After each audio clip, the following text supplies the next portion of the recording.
Fala 3001. É, Bom dia, boa tarde, boa noite, depende da hora que vocês vão estar assistindo isso aí, né? Segunda-feira houve aquele problema e aí eu fiquei devendo essa explicaçãozinha sobre a fase de Napoleão, a Era Napoleônica, que começa em 1799 e termina em 1815, né? Então, a gente já viu, né, que a fase que antecede a chegada do Napoleão é a fase que a gente chama de Diretório, que vai de 1795 a 1799. Né? É aquele período em que quem está sob o comando da Revolução Francesa é a burguesia, só que a burguesia está sofrendo oposição tanto por parte dos jacobinos, que eles haviam destronado naquele golpe do 9 Thermidor, quanto também estavam sofrendo a oposição dos realistas que queriam restaurar o absolutismo. Né? E aí, com medo da burguesia perder o poder, ela acaba conspirando, um setor do diretório acaba conspirando com Napoleão e oferecendo a ele o cargo, né, de comandante aí da República Francesa, já que ele é uma figura, embora ainda muito jovem, né, do exército francês, né, fosse muito respeitada e tida, né, como um herói nacional. Então ele acabou sendo visto como aquele que pudesse dar a estabilidade política que a França precisava, até porque já haviam passado 10 anos do início da Revolução e enquanto isso estava tendo muito tiro, porrada e bomba e a economia estava parada. Né? Então era necessário estabilizar a Revolução, né? Pacificar o país para que a própria economia, né, se desenvolvesse, enfim. Então, o diretório vai entender que a pessoa que consegue dar estabilidade política à França é o Napoleão, a figura do exército. Né?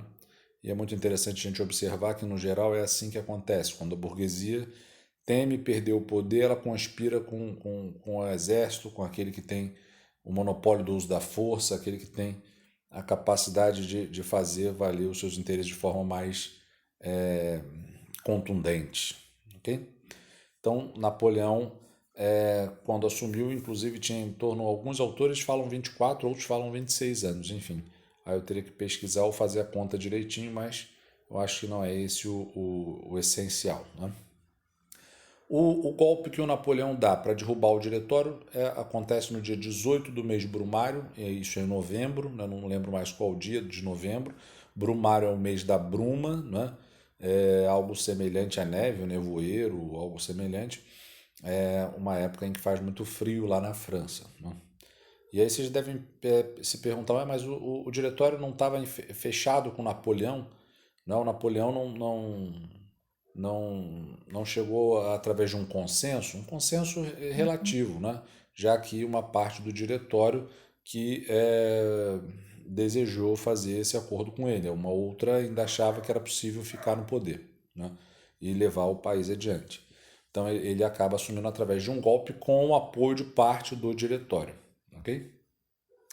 Lembrando aí que Brumário é o nome do mês, né, de novembro, por conta de em 1793 ter sido modificado o calendário, né, cristão para o calendário revolucionário, já que isso aconteceu durante a República Jacobina, 1793, como eu disse, e a República Jacobina é aquela fase mais radical lá da Revolução, né? Mas vamos focar agora no consulado. O consulado é um sistema político onde o comando da república, né, é exercido por três cônsules, né, inspirado inclusive no modelo romano. O consulado vai durar até 1804, vai durar até 1804, quando se inicia o Império. Os aspectos políticos, né, como eu disse, o órgão executivo era formado por três cônsules. O Napoleão era o primeiro cônsul e tinha, digamos, mais poder, mas existiam os outros dois cônsules, o Sieyès e o Ducos. Né? Então, como primeiro cônsul, Napoleão podia propor leis, declarar guerra, firmar acordos de paz, nomear funcionários para os departamentos administrativos. Então, ele tinha uma espécie, não é, de privilégio. Nos aspectos econômicos, o Napoleão ele vai, não é, tomar uma série de medidas para representar a burguesia. Né? A burguesia não o auxiliou a chegar no poder, não conspirou com ele para conduzi-lo ao poder à toa, né? Então, ele vai ter um governo essencialmente burguês. Por um lado, se ele desenvolveu muito a economia da França, fazendo com que a França entrasse na Revolução Industrial, ele estabilizou o país e tal, né? Por outro, ele, como defensor do ideário da burguesia, vai atuar de certa forma, de forma muito é, opressora em relação aos setores mais radicais da Revolução, né? Os chamados jacobinos. Então, o Napoleão, se por um lado, então anota aí na cachola, né? Se por um lado ele representou muito bem os ideais da burguesia, por outro lado ele atuou de forma meio despótica em relação aos movimentos mais radicais. Sendo que é claro que se eu melhoro a economia de forma geral, também melhoro para o camponês e para o operário. Só que quando eu estou dizendo que ele tinha uma postura mais despótica com os radicais, é porque, por exemplo, ele vai proibir a greve, né? Ele vai restaurar a escravidão nas colônias francesas, coisas que havia sido extinta lá na República Jacobina. Então ele vai representar, digamos, essas características conservadoras, né, que eram de interesse da burguesia, ok? Então ele está fazendo um governo burguês e para a burguesia, óbvio. No aspecto econômico, ele vai criar logo em 1800 aliás, né, o Banco da França, né, que vai criar o franco, a moeda que era, né, até a adoção do euro, e isso vai dar ao Estado, né, um controle muito maior sobre a economia. Ele vai criar tarifas protecionistas, né, para favorecer a economia interna, a manufatura francesa, vai construir portos, estradas, né, vai investir bastante na infraestrutura do país, tudo com o objetivo de desenvolver a economia francesa. Nos aspectos sociais, né, ele vai criar o Código Civil Napoleônico, né, o Código Civil digamos, uma área do direito que está preocupado em regulamentar as relações de propriedade, as relações familiares, né? Enfim, as relações de propriedade, herança, transmissão de herança, casamento, tudo isso aí é uma área específica do direito civil, né? E o Napoleão ele vai se cercar de juristas ligado ao direito romano e vai pedir, né, a esses juristas que produzam um código civil moderno que assegure os princípios da burguesia, como a defesa da propriedade privada, a igualdade jurídica, a liberdade de expressão, etc., né? E que, de certa forma, também pudesse conter a nobreza, né? Que era uma grande inimiga da Revolução, assim como o clero. Então, esse Código Civil, além de dar à França, não é, um aparato legal mais moderno e que garante de forma mais eficiente os interesses da burguesia, ele também vai proibir, por exemplo, o direito de testamentar, né?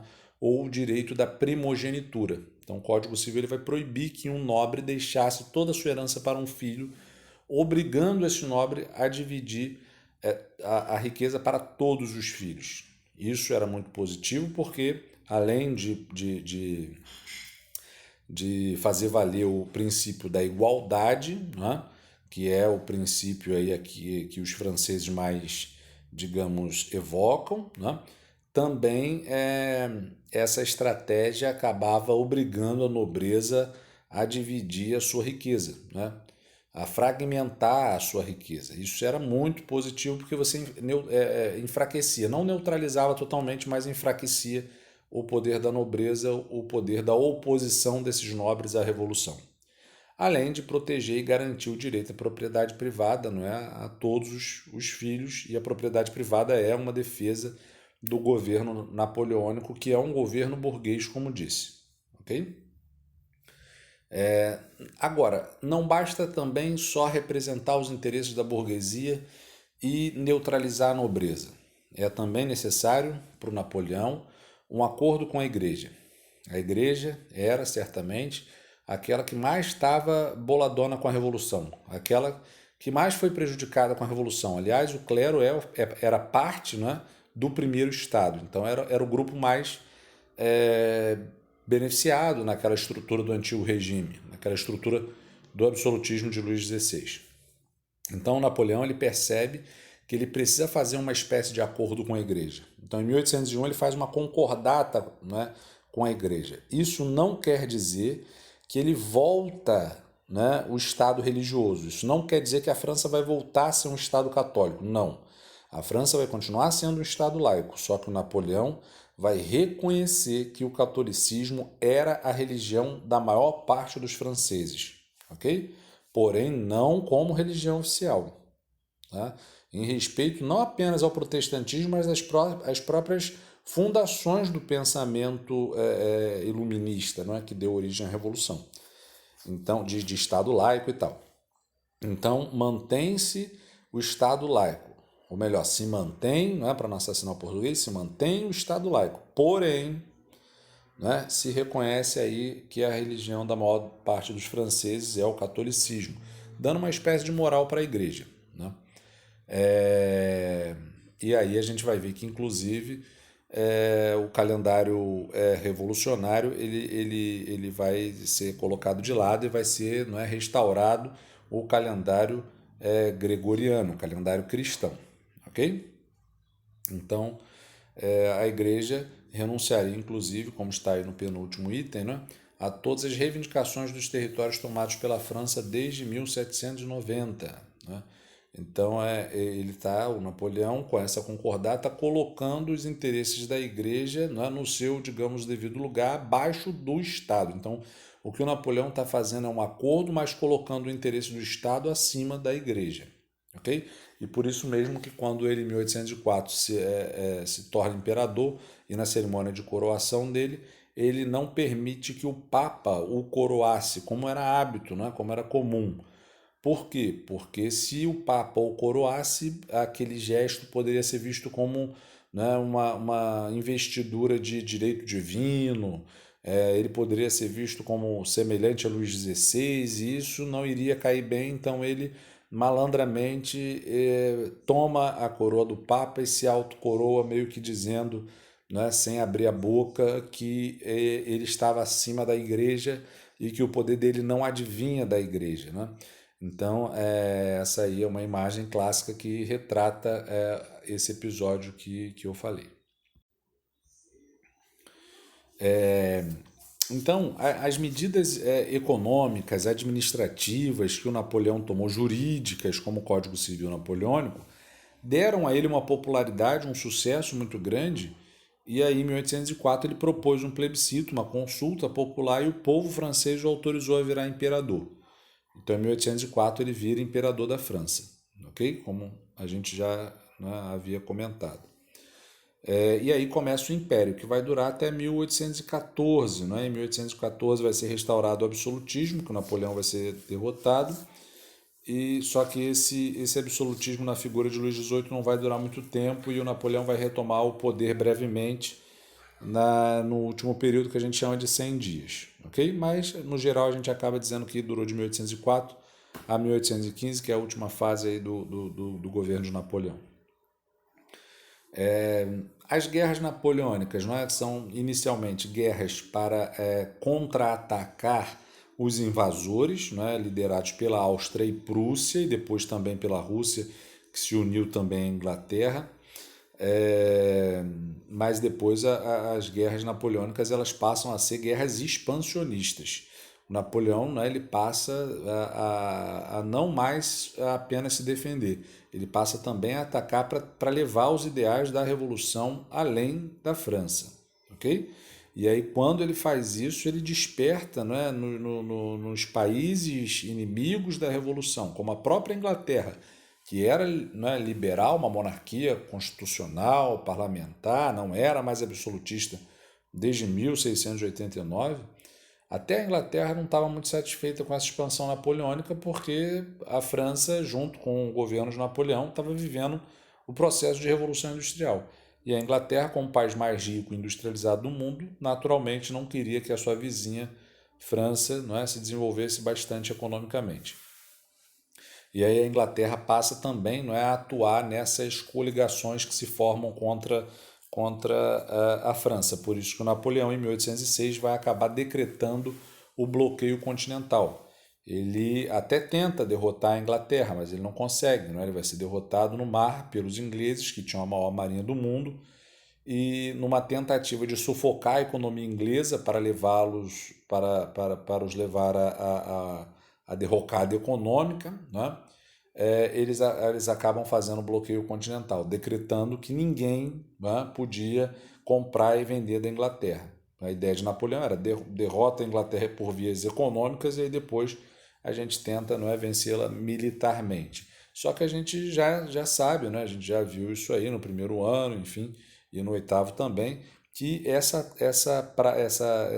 jogada do Napoleão não deu certo. Não deu certo porque existiam países muito dependentes da economia inglesa, como era o caso de Portugal, como era o caso da Espanha, né? Como também era o caso da Rússia. E aí esses países, cedo ou tarde, vão acabar desobedecendo o bloqueio.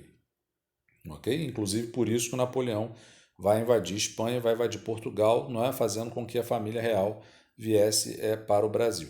Ok?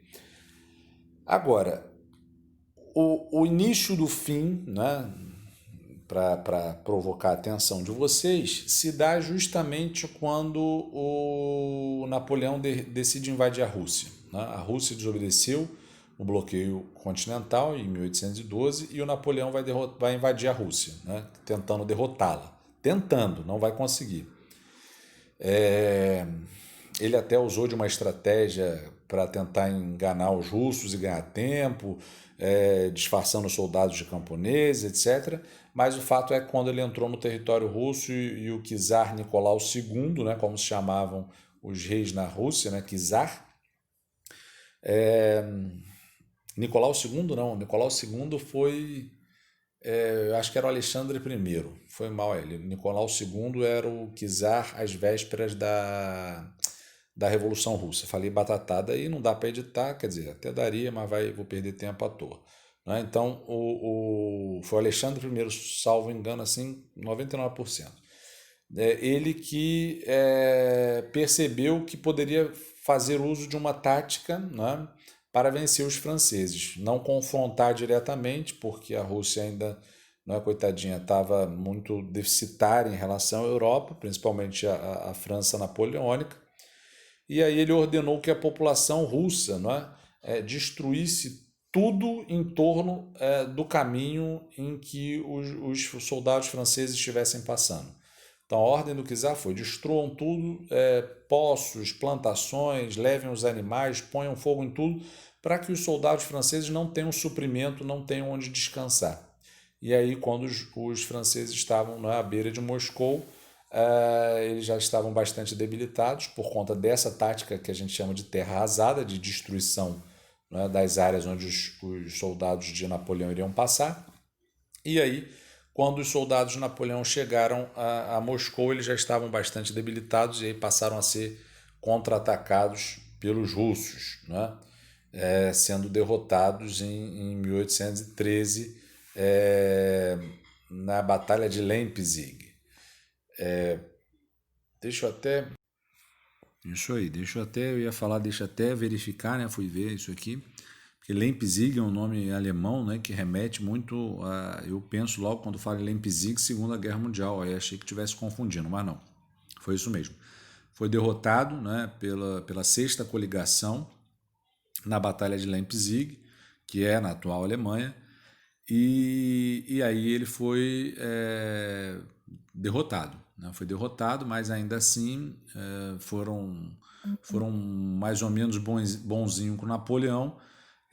Permitiram que ele tivesse o domínio sobre a ilha de Elba, no mar Mediterrâneo, e ainda tivesse uma pensão bem gordinha para sobreviver, né, nessa ilha de Elba. Então ele vai para lá em 1814, é restaurado a monarquia na França, é entregue o poder para o irmão de Luís XVI, ou seja, para o Luís XVIII, e aí é restaurada a monarquia e o absolutismo na França. Só que o Napoleão, lá na ilha de Elba, consegue, não é, liderar uma resistência e voltar a Paris, não é, aclamado aí pelos seus soldados, e ele restaura, não é, o seu poder. Luís XVIII mete o pé, né, foge para a Bélgica e é restaurado o poder de Napoleão, só que ele não vai ficar por mais de 3 meses, cerca aí de 100 dias. Né? Justamente porque vai ser organizada uma 7ª coligação entre os países inimigos da Revolução, e aí o Napoleão vai ser definitivamente derrotado na Batalha de Waterloo, na Bélgica, em 1815, em junho de 1815, e aí ele acabou sendo preso e mandado para uma ilha bem distante entre o Brasil e a África do Sul, que é a ilha habitada com a menor quantidade de pessoas no mundo, né, até a última vez que eu vi. E aí ele foi para lá, derrotado em 1815, e morreu cerca de 5 a 6 anos depois, né, em 1821. De forma que até hoje não se sabe exatamente como ele morreu, mas imagina-se até que ele tenha sido envenenado, já que foram encontrados resquícios de arsênio no corpo dele. Hoje o corpo de Napoleão está lá no Museu dos Inválidos, em Paris, envolto em 7 tumbas, né? Em 7 caixões, né? Caixões altamente, não é esse o nome que eu queria, mas enfim, altamente sofisticados, né? Para a memória de todos os franceses que o têm como um herói nacional. Ok? Então é isso, pessoal. Espero que tenha, né, contribuído de alguma forma. E façamos os exercícios conceituais e contextualizados da página 97 a 100. Ok? Um abraço a todos e fui.